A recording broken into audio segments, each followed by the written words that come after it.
Una cena familiar en Guadalajara. Todo parece normal, hasta que una copa de vino y una confesión destruyen una familia.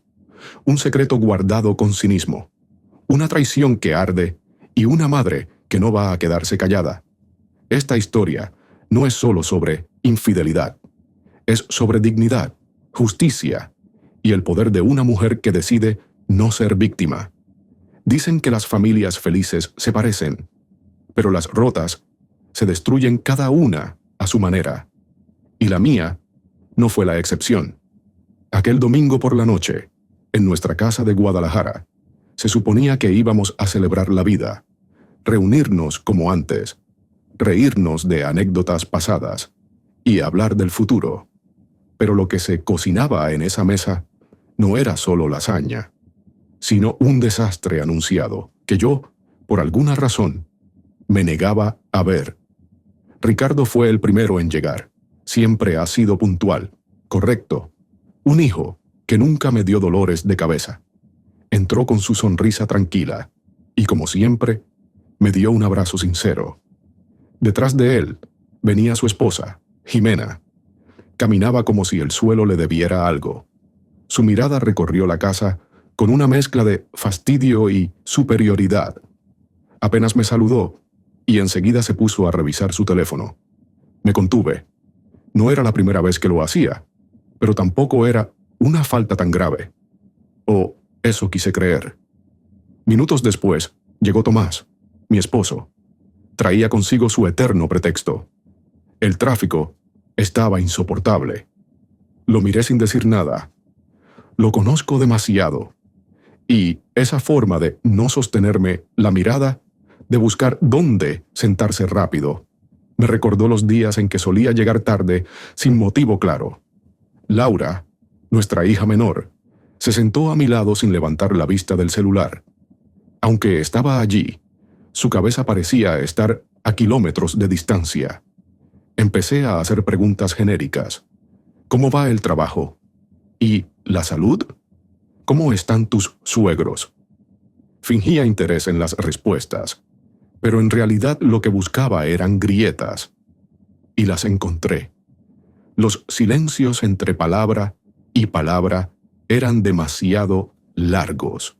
Las miradas entre Jimena y Tomás eran demasiado frecuentes.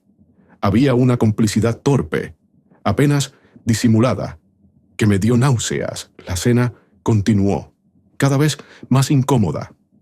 Ricardo intentaba mantener la conversación, sin notar lo que ocurría a su alrededor. Jimena, en cambio, hablaba demasiado. De su nuevo proyecto, de lo mucho que viajaba, de lo cansado que era tener tantos compromisos. Pero más allá de las palabras, era su tono lo que me inquietaba. Hablaba con una seguridad hiriente, como si supiera algo que los demás no.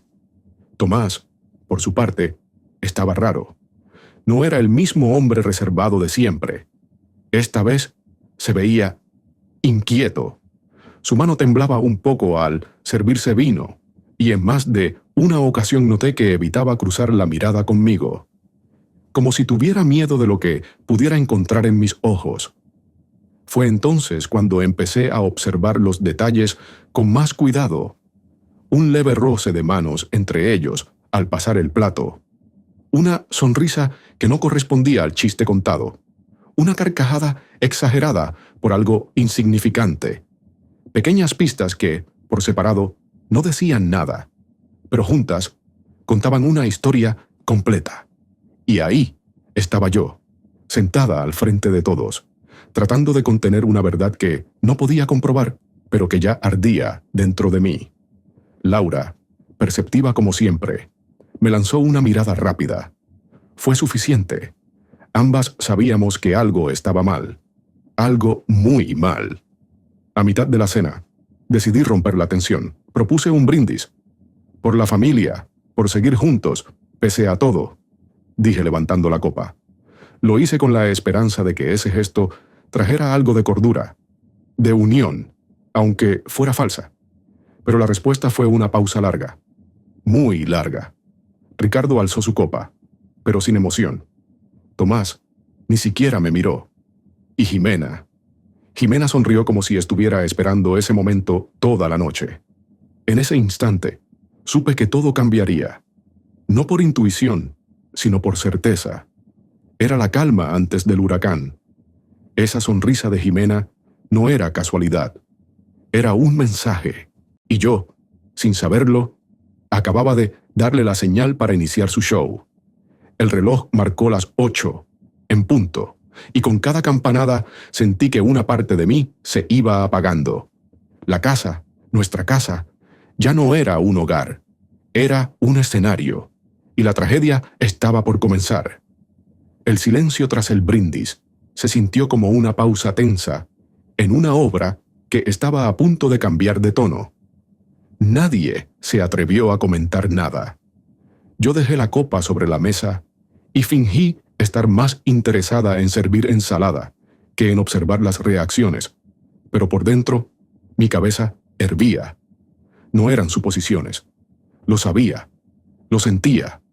La traición estaba ahí, sentada frente a mí, sirviéndose vino y lanzando miradas furtivas. Jimena se levantó y fue por otra botella de vino. «Esta ocasión merece algo especial», dijo, exagerando una alegría que a nadie le pareció auténtica. Tomás se aclaró la garganta, incómodo. Ricardo seguía sin notar nada. Y Laura, con el celular apagado ahora, me observaba con ojos atentos. No decía nada, pero su silencio hablaba más que cualquier palabra. «¿Y qué tal va todo en el trabajo, Jimena?», pregunté como si fuera una madre interesada, no una esposa al borde del colapso. «Ah, una locura. Pero, ya sabes, uno se acostumbra», respondió con tono ligero. «Lo bueno es que tengo a Tomás, que siempre me aconseja. Tiene una cabeza brillante para los negocios, ¿verdad, suegrito?». La forma en que lo dijo fue demasiado casual, como quien lanza un anzuelo a ver si alguien pica. No era solo la frase. Era el tono. Era la forma en que lo miró después, como si compartieran una historia secreta que solo ellos entendían. Tomás no reaccionó, solo bajó la vista. Ricardo siguió cortando su carne, sin prestar atención. Laura cruzó los brazos. Yo mantuve la sonrisa. No por cortesía, sino por estrategia. Una sonrisa puede ser un arma, si sabes usarla bien. «Qué curioso», dije. «No sabía que hablaban tanto ustedes dos».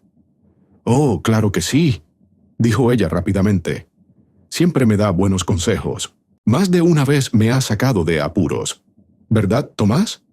Él forzó una sonrisa. No respondió. Yo tampoco necesitaba que lo hiciera. La falta de negación ya era suficiente.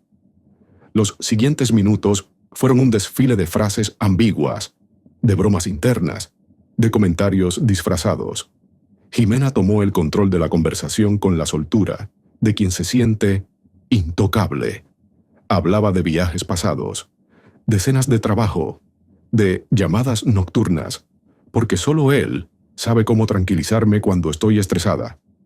Todo frente a su esposo, frente a su suegra, frente a sus cuñados, con una naturalidad que rozaba la crueldad.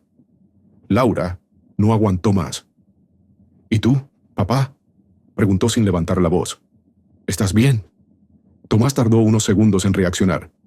«¿Por qué no habría de estarlo?». «No sé, te noto distraído, como si te pesara la conciencia», dijo ella sin quitarle los ojos de encima. Ricardo al fin levantó la cabeza, sorprendido por el tono de su hermana. Jimena se rió, como si fuera una broma. Tomás fingió incomodidad, pero la tensión aumentaba. Yo me levanté para recoger algunos platos vacíos. Fui a la cocina solo para tener un segundo para respirar. Me apoyé en la barra con las manos temblando. No por miedo, por rabia, por impotencia, porque sabía lo que estaba pasando y no tenía pruebas. Y, en esa familia, sin pruebas, todo se vuelve su palabra contra la tuya. Pero ya no me importaba. Algo dentro de mí se quebró esa noche, algo que no se arregla con una disculpa. Al volver a la mesa, Jimena se había puesto de pie, Sostenía su copa y golpeaba suavemente con una cuchara. Todos guardaron silencio, hasta Ricardo, que por fin pareció notar que algo no encajaba. «Quiero aprovechar que estamos todos reunidos», dijo. «Es un momento importante para mí, para nosotros». Miró a Tomás. Él asintió, como si esperara el discurso. Yo sentí que se me paralizaba el cuerpo. «Estoy embarazada», dijo, con una sonrisa que no era de alegría. «Y no es de Ricardo». El impacto fue inmediato. Ricardo soltó el cuchillo. Laura abrió los ojos como si acabara de ver un accidente en cámara lenta. Tomás palideció. Yo no me moví. Me quedé sentada, inmóvil, respirando despacio, para no desmayarme. «¿Qué estás diciendo?», preguntó Ricardo, incrédulo. Jimena se giró hacia él con una expresión casi teatral. «Estoy embarazada de tu padre. Así que... felicidades. Vas a ser hermano y padrastro al mismo tiempo». Y lo dijo así, sin temblor en la voz, sin arrepentimiento, como si fuera un logro, como si fuera una victoria. Tomás no negó nada, solo cerró los ojos. No tuvo el valor de mirar a nadie. Laura se levantó bruscamente y salió de la sala. Ricardo se quedó congelado. Yo tomé mi copa y bebí despacio. Sabía que ese momento llegaría. No de esa forma, ni tan brutal, pero lo sabía. Y ahora que la verdad estaba afuera, la siguiente jugada sería mía. El silencio después de esa confesión no fue natural. Fue brutal. Como si el aire hubiera desaparecido de la casa. Como si cada palabra no dicha pesara toneladas. Ricardo seguía sin moverse.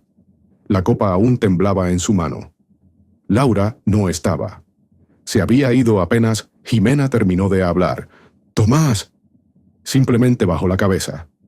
Ni siquiera intentó desmentirlo. Jimena volvió a sentarse, tranquila, como si acabara de anunciar que cambiaron el menú, no que destruyó una familia. Yo me mantuve en mi lugar. No porque estuviera en calma, sino porque en ese momento entendí algo muy claro. No merecían mis lágrimas. «¿Esto es una broma?», preguntó Ricardo finalmente, con voz tensa, cargada de incredulidad. Nadie respondió. «¿Papá?», insistió. Tomás alzó la mirada por primera vez desde que Jimena habló, y esa mirada no fue de arrepentimiento, fue de derrota, como si supiera que ya no había nada que salvar. «Fue un error», dijo, «solo una vez». No significó nada. Esa frase no significó nada. La misma que usan los cobardes cuando no tienen cómo justificar su egoísmo. Ricardo se levantó lentamente, pero no para golpear a nadie, ni para gritar, solo para mirar a su padre y decir, con voz firme: «Tú me enseñaste a respetar a la familia, a ser honesto, a nunca poner los instintos por encima del compromiso. Me lo repetiste toda mi vida, y ahora me vienes con que no significó nada». Tomás no respondió. Jimena, en cambio, pareció disfrutar la escena. «Ay, por favor, Ricardo, no seas dramático. Nadie murió». Ricardo la miró con una mezcla de asco y sorpresa. «Estás embarazada de mi papá», dijo, «en mi casa, en nuestra mesa, frente a todos, y te atreves a decir que no sea dramático». Ella se encogió de hombros, la arrogancia aún en su rostro. Yo me puse de pie. No tenía pensado hablar aún, pero esa mujer necesitaba una dosis de realidad. «Jimena», dije, sin elevar la voz, «te abrimos la puerta de esta casa. Te tratamos como parte de la familia. Te confiamos lo más importante para nosotros, a Ricardo. ¿Y tú? ¿Así devuelves esa confianza?». Ella ni siquiera me miró. «No me hagas pasar por la víctima», respondió. «Si tu marido no hubiera estado tan disponible, nada de esto habría pasado». Tomás, que hasta ese momento había permanecido en silencio, alzó la voz por primera vez. «Ya basta». Pero su grito no tuvo fuerza. Era el último intento de alguien que ya había perdido toda autoridad. Ricardo dio un paso atrás, Su mirada era fría. Nunca lo había visto así. «Tú no eres mi padre», le dijo. «No más. Desde hoy estás muerto para mí». Se fue sin decir más. La puerta principal se cerró con un portazo seco que sonó como un disparo en el pecho. Jimena tomó otra copa y se sirvió vino, como si todo fuera parte de una discusión doméstica común. «Bueno, al menos ya está dicho», comentó. «Podemos seguir con nuestras vidas». «¿De verdad crees eso?», pregunté. «¿Que todo sigue igual después de esto?».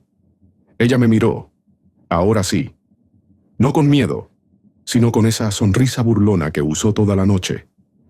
«Ustedes están viejos, cansados. Yo no vine a pedir permiso. Vine a reclamar lo que es mío». «¿Y qué es lo tuyo?», pregunté.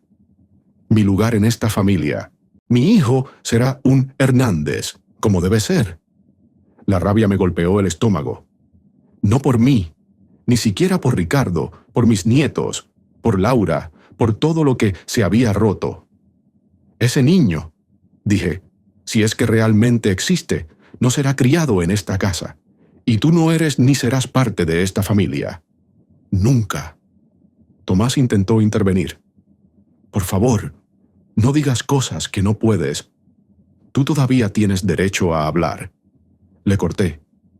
«Después de lo que hiciste, después de humillar a tu hijo frente a su madre, después de traicionar todo lo que supuestamente representabas». Él bajó la mirada. No podía sostenerme la mirada. Ni siquiera intentó defenderse, porque sabía que no había defensa posible. Jimena se levantó fastidiada. «No vine a pedir aprobación. Solo vine a informar. Lo que ustedes hagan con eso me tiene sin cuidado». «Entonces ya cumpliste tu función», dije. «Puedes irte». «No tan rápido», respondió. «Esta casa también me corresponde. Ricardo y yo estábamos casados legalmente, y yo estoy embarazada del patriarca de esta familia. Así que tengo más derechos de los que crees». Sonreí. «Te equivocas. Y te lo voy a demostrar». Después de que Jimena afirmara que esa casa también le correspondía, no la eché de inmediato. No por falta de carácter, sino por estrategia. Sabía que, si actuaba con el mismo impulso con el que ellos habían destruido esta familia, me pondría al mismo nivel. Y yo no vine a sobrevivir entre ruinas. Vine a reconstruir sobre ellas. Esa noche dormí poco. Laura volvió a casa en silencio. Se sentó a los pies de mi cama y me preguntó solo una cosa. «¿Tú ya lo sabías?». Asentí con la cabeza. No necesitaba palabras. Las madres sentimos antes de saber. Y yo lo supe desde la primera vez que Jimena se rió demasiado fuerte con un chiste que Tomás apenas murmuró. «No quiero volver a verla nunca más», dijo. «Ni a ella ni a él». «No tienes por qué hacerlo», respondí. Al día siguiente, Ricardo regresó. No dijo hola. No preguntó por nadie. Solo entró a la casa. Fue a su habitación y salió con una maleta. Me abrazó fuerte, sin llorar, sin temblar. «Ya hablé con el abogado», me dijo. «Voy a solicitar el divorcio de inmediato. No quiero nada de ella. Solo quiero paz». «¿Y si de verdad está embarazada?», pregunté. «Entonces, que críe a ese niño con el hombre que se lo hizo». Ricardo se fue, y con él se fue la última ilusión de que todo esto pudiera arreglarse en familia. Pero no era el final. Era el inicio de algo nuevo, y yo tenía claro que no iba a permitir que Jimena se saliera con la suya. En los días siguientes, me dediqué a lo que mejor sé hacer: ordenar. No la casa, la verdad. Llamé a un abogado. Uno bueno. Uno que no tiene miedo de meterse con gente arrogante, que cree que el mundo les pertenece por llevar un apellido. Le conté todo. Le entregué mensajes, fechas, incluso audios que Laura había grabado cuando escuchó a Jimena y Tomás discutir a escondidas meses atrás. Teníamos pruebas suficientes para demostrar adulterio, manipulación emocional y hasta intención de fraude patrimonial, porque Jimena, mientras aún estaba casada con Ricardo, había transferido dinero de una cuenta conjunta a una cuenta personal de Tomás. Laura, que trabaja en un despacho contable, lo descubrió revisando unos papeles que Jimena dejó olvidados en su carro. Errores de principiante. Arrogancia de quien cree que nunca será cuestionada. El abogado fue claro. Podemos demandar, no solo por adulterio, sino por daño moral, por uso indebido de recursos y por omisión de obligaciones conyugales.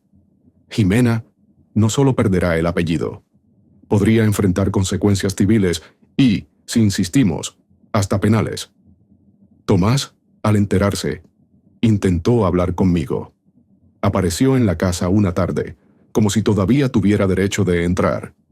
Le cerré la puerta en la cara. «Si quieres hablar, que sea frente a un juez», le dije. Llamó varias veces después. Mandó mensajes. Nunca respondió a lo esencial. Solo decía frases como «no quería que pasara así» o «no supe cómo detenerlo». Tarde, muy tarde. La dignidad no acepta excusas baratas. Jimena, por su parte, se volvió más agresiva.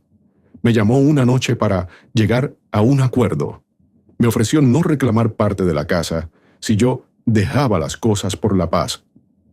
¿Por la paz de quién, Jimena? ¿La tuya?, le pregunté. Tú declaraste la guerra cuando entraste en esta casa embarazada del marido de tu suegra. Colgó furiosa.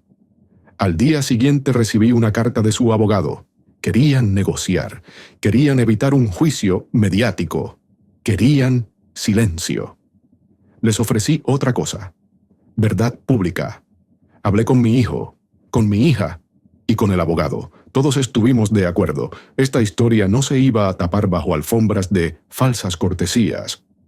Jimena y Tomás tendrían que enfrentar lo que hicieron, no solo ante un juez, sino ante todos aquellos a quienes dañaron. Publicamos un comunicado, respaldado por el despacho legal, explicando los hechos sin insultos, sin drama innecesario, solo la verdad, de cómo un matrimonio fue destruido por una traición doble, de cómo una familia fue burlada por ambición, mentira y cobardía. Las consecuencias no tardaron. Jimena perdió su empleo. La empresa donde trabajaba no quiso verse envuelta en escándalos, y al revisar su historial, descubrieron también irregularidades menores, suficientes para despedirla sin indemnización. Sus padres, avergonzados, la alejaron de toda actividad familiar. Incluso en redes sociales, muchos de sus conocidos la bloquearon o dejaron de seguirla. Tomás, por su parte, fue citado en el juzgado. Enfrenta ahora un proceso por ocultar ingresos conyugales y por abandono moral. Todo lo que construyó en 30 años está en juego por una decisión egoísta. Yo no festejé. No sentí placer. Solo alivio. Alivio de saber que el dolor que sembraron no se quedó sin respuesta. Laura, en uno de esos días, me miró a los ojos y me dijo: «Gracias, mamá, por no dejar que todo esto pasara como si nada». Le respondí lo único que podía. No defiendo un apellido, defiendo la verdad. Y esa, hijita, no se negocia. Han pasado ya 8 meses desde aquella noche en la que todo se rompió. Y no exagero cuando digo que fue el final de una etapa y el inicio de otra completamente distinta. Porque lo que sucedió con Tomás y Jimena no solo fue una traición marital, fue una fractura profunda en los valores sobre los que se había construido esta familia. Pero de los escombros también nace claridad. Ricardo rehizo su vida con admirable entereza. Se mudó a otro estado. Comenzó a trabajar en una empresa donde su talento fue reconocido desde el primer mes. No busca amor, al menos Por ahora, lo ha dicho con serenidad. Primero necesito volver a confiar en mí mismo antes de confiar en alguien más. Y tiene razón. Nadie sale de algo así, intacto. Pero se puede salir más sabio, más fuerte. Laura sigue en casa, pero ya no como antes. Se volvió mi mayor aliada. Me acompañó a cada audiencia, a cada revisión de documentos, a cada conversación difícil con abogados. No por deber, sino por convicción. Ella entendió que callar lo que nos destruye es permitir que se repita. Hoy es una mujer con más carácter, más empática y más firme. Tomás, tras múltiples intentos fallidos de reconciliación, decidió marcharse del país. No sé a dónde, ni me interesa. Lo último que supe fue que vendió el terreno que tenía en la costa para pagar parte de la indemnización. El juez fue claro. Por su doble traición, conyugal y financiera, debía responder. Lo hizo a regañadientes, sin dignidad, sin disculpas.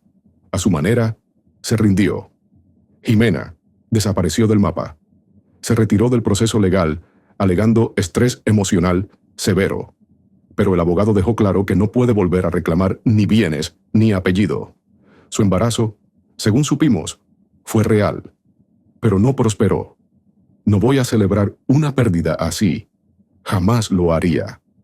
Pero también es cierto que en la vida todo acto tiene su consecuencia, y a veces esas consecuencias llegan sin que nadie las invoque. Hoy la casa es otra, más vacía en ciertos rincones, sí, pero también más liviana. No hay gritos ni tensiones en el aire. Las comidas volvieron a ser sinceras, sin secretos escondidos detrás de las risas. Hemos reaprendido a ser familia, desde el respeto y la verdad, sin máscaras. Una tarde reciente, Ricardo me llamó por videollamada. Estaba en su nueva oficina, con libros apilados detrás y una taza de café en mano. ¿Sabes qué fue lo peor de todo?, me preguntó, ya sin rencor. Que durante años pensé que nuestra familia era perfecta, y me dolió descubrir que no lo era. ¿Y lo mejor?, le pregunté. Darme cuenta de que no tiene que ser perfecta para seguir adelante. Cerramos la llamada con una sonrisa, de esas que no son por compromiso, sino por orgullo compartido. Esa noche, mientras lavaba los platos, recordé cada escena, desde la tensión en aquella cena hasta los juicios, los gritos, los portazos, y me sentí en paz, porque la historia no terminó con odio, terminó con verdad, y la verdad, aunque duela, limpia. Aprendí muchas cosas. Aprendí que no se puede amar a quien no se respeta, que una traición no empieza con un beso, a escondidas, sino con cada decisión egoísta que alguien toma sin pensar en los demás, y que quedarse callada ante la injusticia no es nobleza, es complicidad. Me preguntan si volvería a perdonar a Tomás. Mi respuesta es clara: no. El perdón no siempre es un camino.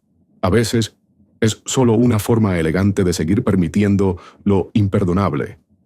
Yo elegí otra ruta, la del cierre, la del respeto propio, la de enseñar con el ejemplo que ninguna mujer, madre, esposa, hija o suegra, debe tolerar que la traición se disimule con costumbre. Esta historia no tuvo un final feliz en el sentido tradicional, pero tuvo justicia, y a veces eso vale más que la felicidad instantánea, porque lo importante no es que todo salga bien. Lo importante es no dejar que lo que estuvo mal se repita, y en esta casa eso quedó muy claro.